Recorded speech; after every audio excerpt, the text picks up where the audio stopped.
Well, howdy friends. Hope you're all doing well today. And as you can see from the title, I've got something exciting to open, so I'm going to get right into it.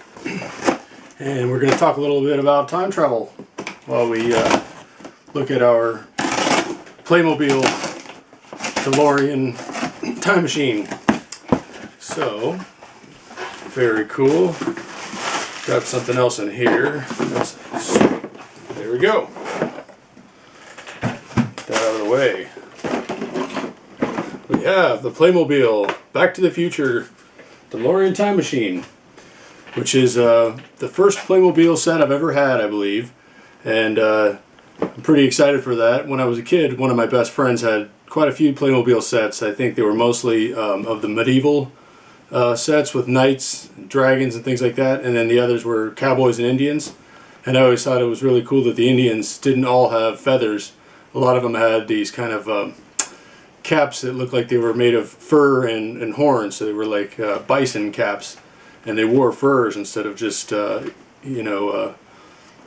kind of thing. So anyway, I always thought Playmobil was pretty neat, but they were pretty expensive toys when I was a kid, and we just, we had a lot of toys, but just of different kinds. So this will be my first that I ever remember having. So we'll go ahead and look at the back of the box. I've showed you the front.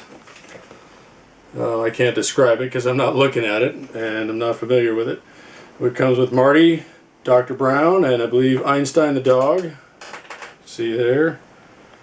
And it looks like it's going to come with the skateboard that Marty was famous for riding behind trucks and cars and such.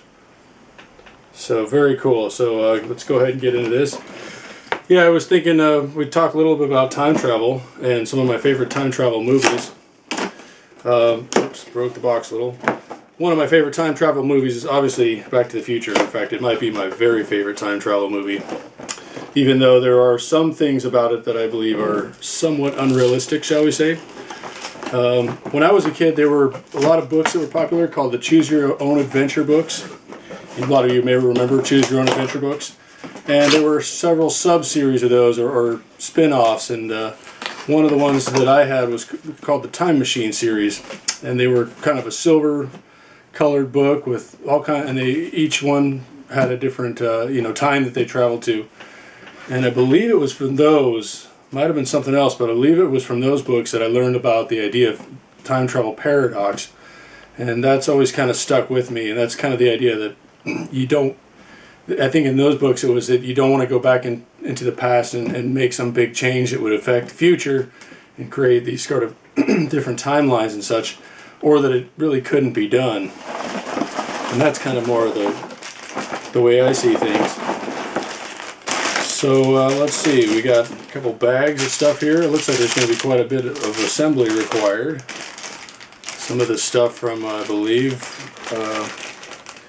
Back to the Future 2. Looks like I see on the front that the wheels can move up. Under the box you can see that the wheels rotate up to make it a flying vehicle like Back to the Future 2. So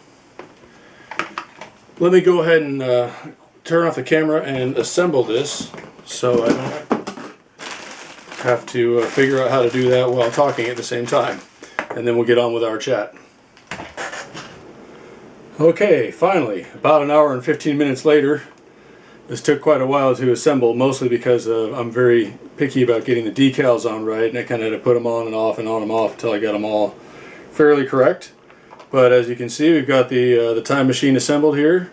We've got Einstein the dog inside, and there's just a lot of cool play features with this setup. So we've got Marty, you can see, with his camcorder here in his hand, and he's on the skateboard.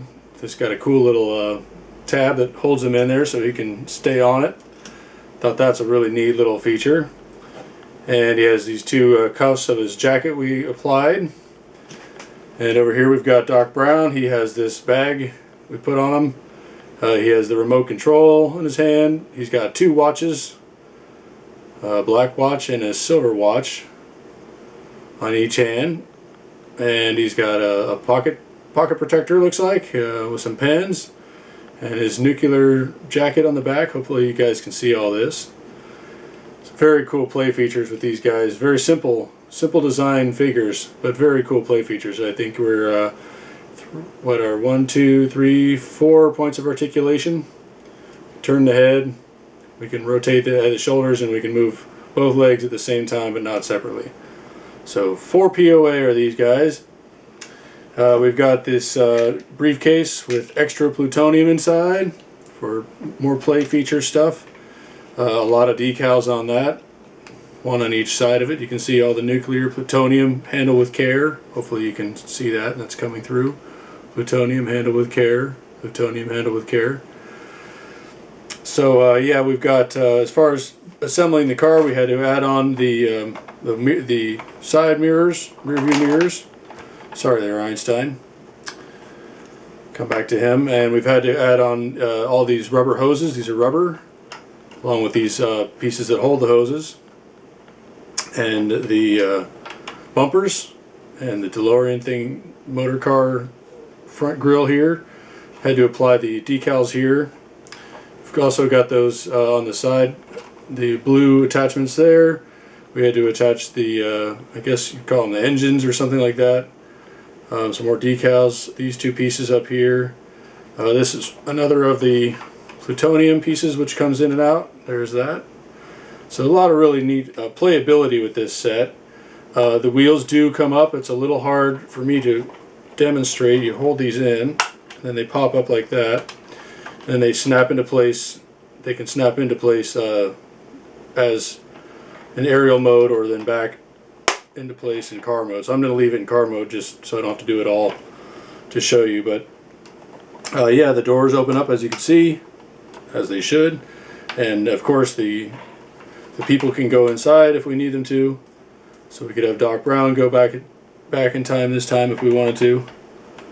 I haven't actually tried to get him in, so it might be a little tricky for me, but especially not being on the right side of the vehicle. But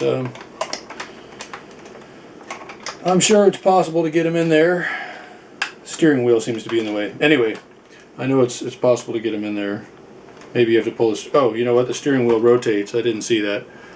And there's a half steering wheel. The bottom is kind of cut away, so that will make it a lot easier. Let me see if I can get him in now. For demonstration purposes, there we go. I think we've got him in. So we got Doc Brown in the car now. So more like the end of the movie when he's coming to tell Marty and his daughter, or Marty and his girlfriend, that they've got problems with their kids in the future. So there we go. Another great feature of this is that it is battery powered. We have a battery pack on the bottom, and when we turn it on, we get flashing blue lights. Hey, what do you think about that? Pretty awesome. LED time travel, and we can also press it one more time and get solid lights. So this is a really neat neat toy with quite a few play features. I believe it was, when I bought it, it was on sale for about $26, so I think it's a really good deal. I think originally it was probably $50. And I'm also thinking about getting the Goldfinger car, Goldfinger Aston Martin, but it's still at $50 or more, and so I will wait and see if it ever comes down.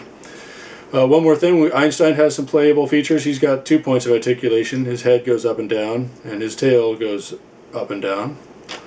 And I'm not sure what this thing was. I put it on his neck because I think it was something he wore when he went back in time so they could tell that he had been back in time, but I'm not sure. I don't remember exactly what this piece is.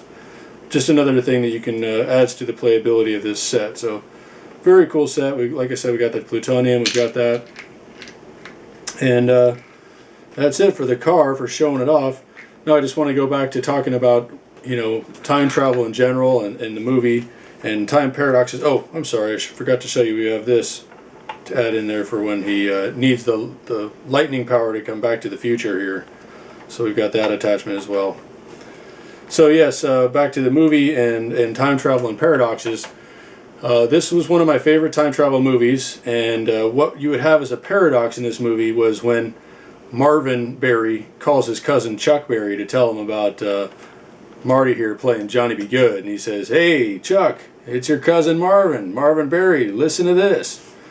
So you've got a paradox there, because you've got Chuck Berry, who wrote the song, is now hearing it from someone else play it, and so now who wrote the song? Did Chuck Berry write the song, or did Marty write the song, or did no one write the song and it just came out of thin air? Which is, maybe that's how all things are anyway. No one really creates anything, but that's not the point. The point is there's a paradox there, which is who wrote the song if Marty showed Chuck first? And so, I always thought that was an interesting paradox, and would extend that to the favorite question people always have: if you could go back in time and kill Hitler, would you do it?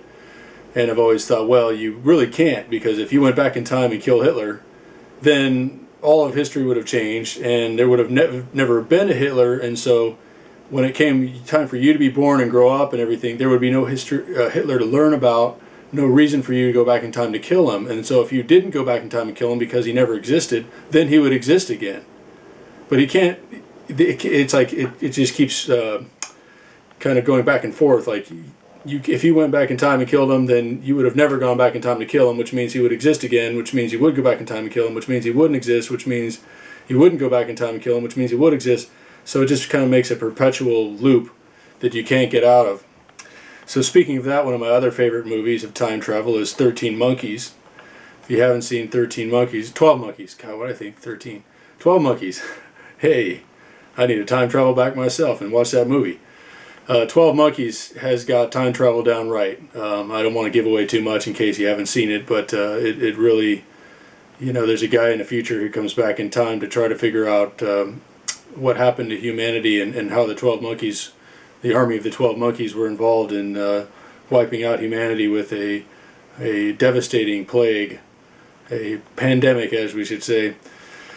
So that was probably one of my other three favorite movies, and the third favorite I would have would be Star Trek IV: The Voyage Home. It may be a little corny if you watch it now, but when I was a kid and watched it, it was quite enjoyable, and we had it was just fun to see the characters from Star Trek in our own time, in our own era at that time. We had Spock first coming back from his death and recovery, and so he was a little off. He wasn't operating on all full thrusters, something like that. His engine's brain wasn't working quite up to speed. And we had some other great lines in there, like when Dr. McCoy is in a hospital and an older lady tells him she's in there for kidney dialysis, and he just kind of looks at her like, "What is this, the Dark Ages?" Or, yeah, dialysis? Is this the Dark Ages? And he whips out a pill and he gives it to her, and then stuff goes on, and then some point happens, the camera goes by her again later, and she's like, "Doctor gave me a new pill and I grew a new kidney. Doctor gave me a pill and I grew a new kidney." So that was fun. And we've also got a cool scene with Scotty, and he's trying to use the computer there, and he's talking to the computer, and the computer's not responding, and I forget, probably it's McCoy or somebody else is trying to help him figure it out. And he's like, he picks up the mouse and hands it to him. "Perhaps you need to use this." And Scotty starts talking into the mouse. Computer. So it's just fun to see them, in our time and not being able to figure out how things work in our time. Another cool thing in there was sort of a paradox again with Scotty. They were questioning whether they should give the formula for transparent aluminum to this other person in the past, and then someone says, "Scotty, are you sure we should be doing this? We might be changing the past." And Scotty's quip is, "Well, how do we know he didn't invent the stuff?" So basically, he must have invented it because Scotty gave it to him. So that must have been the inventor, right? Something like that. So that movie is okay to me. Again, it doesn't really break the time travel paradox for me, because they don't try to change their own present time. What they're doing is going back in time to pick up the humpback whales so they can come back into their future and save their future. So they're really not affecting anything between the time of picking up the humpback whales and the time where their alien craft is coming and destroying the Earth in their present time. They're just trying to bring those whales to the future to save the Earth then. So again, they're not trying to change their own timeline in any way. So we would have to assume that those whales were always picked up by them and were never part of Earth whales again after whatever that was, 1986 or 87 or something. So, or at least not until later on, 22nd century or whenever it was that Kirk and Spock and those guys lived. So again, that's my thoughts on time travel. Is basically you can't go back in time to change the present, you know, the timeline up into the present, but you could maybe go back in time to then go into the future and change things in the future. Like, you know, if you needed for some reason you needed a knight's suit of armor in the future, you could go back in time and take one into the future, but it wouldn't change anything up until then. It would just change it on to the future thing. So again, that's my feeling about time travel. So unfortunately that spoils Back to the Future, because if Marty had gone into the past and changed things as he did, then probably realistically he would have no longer lived in Hill Valley or wherever it was, and you know, his dad was rich now, and they probably may have moved somewhere else with his career, and maybe he never would have met Doc Brown, and none of it would have ever happened, which means he never could have gone back in time, which means he never could have changed it, which means it would have been the original way again, and so forth. You get back into that loop of paradox. So don't want to spoil it for us. You know, my main thing with movies is that I don't mind suspending disbelief somewhat, as long as I believe that the actors, the characters, behave realistically within their own situation, no matter how absurd the situation is. Where I have trouble with suspending disbelief is when the actors, to me, don't behave as I believe that someone would behave in that situation, no matter how absurd it is. So I've definitely seen some science fiction movies where you know, you have to suspend disbelief for the whole basis of it, but then the characters just act ways that I don't think humans would act, or that, you know, people would act, at least in our time, and that's what throws it off for me. That's what makes it unwatchable, let's say. Otherwise, I can deal with all the, you know, goofy stuff, even superpowers and stuff, as long as, like I say, within the physics of superpowers, people act, you know, in some kind of reasonable way along with those. So I guess that's a long enough discussion about this. If you guys have been waiting around, I had one other thing that came in that box, so I'm going to go ahead and open it for you guys now. And it's another toy. Otherwise, I would be not including it in the video. Well, we got here a Star Wars Vintage Collection Klaatu Skiff Guard.